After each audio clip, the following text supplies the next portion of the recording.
For this problem, you're going to be using a place value chart and you're going to be working this problem out using the standard algorithm.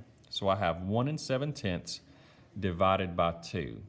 So let's go ahead and draw a place value chart.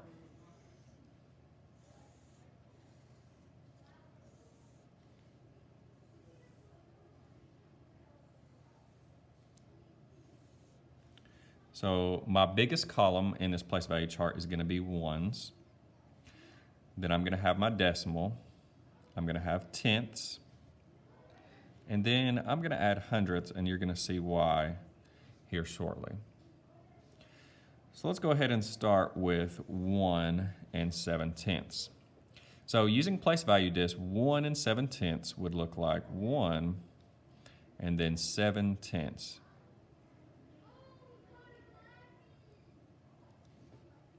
Now we're dividing this into two equal groups. So I'm going to go ahead and with the rest of my place value chart, I'm going to make two separate groups. So we have one group here and one group here. And remember, when I'm dividing, I'm trying to divide into equal groups. Let's start with our standard algorithm. So I know that 1.7 or 1 7/10 will go inside the house and 2 will go outside. So now we've got our problem set up. Let's look at the ones column here. Do I have enough ones to share amongst two groups? No, I don't. So what do I need to do? I need to unbundle this 1 and make it into tenths. So I'm going to unbundle or cash in my 1 for 10 tenths.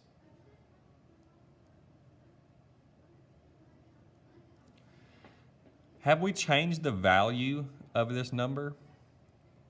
No, it's still the same number. We've just unbundled this 1 and cashed it in for 10 tenths. So now how many tenths do I have? I have 17. In the standard algorithm, when we say 2 or 1 divided by 2, we say that won't work. So we put a 0 here. And notice how many ones do I have? I have 0 ones in each group here. My decimal would go here. In the standard algorithm, my decimal would go here. So I would say 0 times 2 is 0. Do my subtraction. 1 take away 0 is 1. And now bring down my 7. So now I have 17 here and 17 tenths here. Now, can I divide 17 equally into two groups? Yes. How many would each group get? Each group would get 8 tenths. So let's go ahead and put 8 tenths into each group.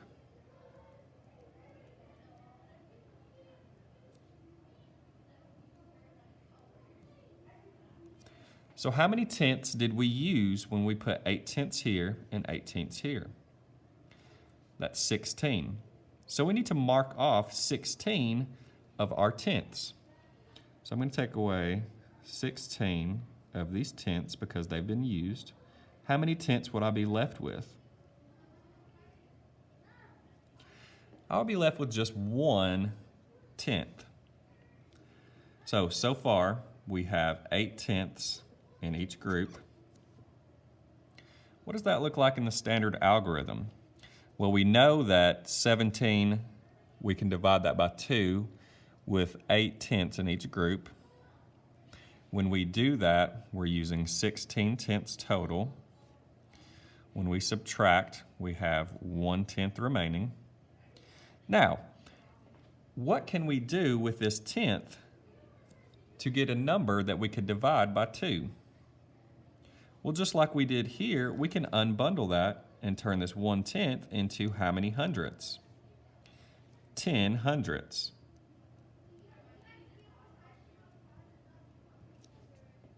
So did I change the value of that number? No, I just decomposed it or unbundled it and cashed it in for 10 hundredths. So in our standard algorithm, what I can do is I can add a 0 on the end of this number because that's not changing the number. When I bring it down, it becomes 10 hundredths. Now, can we divide 10 hundredths equally into two groups? Yes. How many would be in each group? 5. So 1, 2, 3, 4, 5. 1, 2, 3, 4, 5. How many hundredths did we use total when we divided 10 hundredths into two groups? We used all 10.